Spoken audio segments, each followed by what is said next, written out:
80వ స్వాతంత్ర దినోత్సవ వేడుకల సందర్భంగా శుభాకాంక్షలు తెలియజేసుకుంటా ఉన్నాను. వైఎస్ఆర్ కాంగ్రెస్ పార్టీ ఆధ్వర్యంలో ఈరోజు 80వ స్వాతంత్ర దినోత్సవ వేడుకలు జరుపుకుంటా ఉన్నాం. ఈరోజు భారతదేశంలో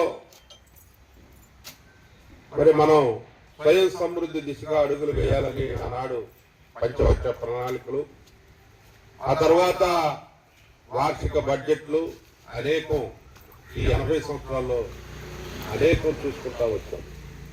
ఒక దశ నుంచి ఒక దశకి ప్రయాణం చేసుకుంటూ ప్రపంచంలో 4వ ఆర్థిక వ్యవస్థగా మనం రూపొందుతున్నటువంటి తరుణంలో ఈ 80వ స్వాతంత్ర దినోత్సవ వేడుకలు జరుపుకుంటా ఉన్నాం. కానీ ఈ దేశంలో పేదరికంలో పేదవాడి మగ్గిపోతా ఉన్నాడు. ధనవంతులుగా ఎవరైతే ధనవంతులు ఉన్నారో మరీ కుబేరులు అయిపోతా ఉన్నారు. పేదవాళ్ళు నిరుపేదగా మారిపోతా ఉన్నారు.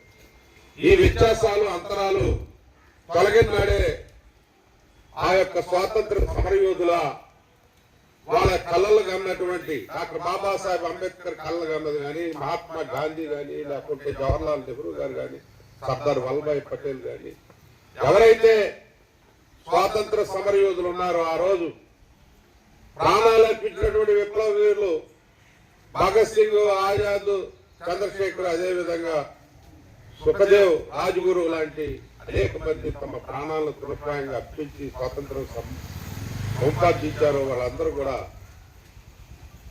చివరి వారికి కూడా స్వాతంత్ర ఫలాలు అందాలి అని చెప్పి మహాత్మా గాంధీ గారు ఆనాడే చెప్పారు.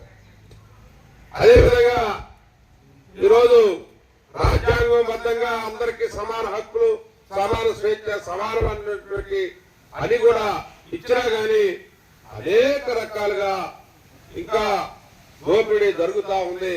అనేక రకాలుగా డిస్క్రిమినేషన్ అనేది, అంటే అంతర్యాలు అనేది, అదేవిధంగా వివక్షత అనేది కొనసాగుతూ ఉందనేది వైఎస్ఆర్ సిపి తరఫున ప్రగాఢమైనటువంటి విశ్వాసాన్ని వ్యక్తం చేస్తాం.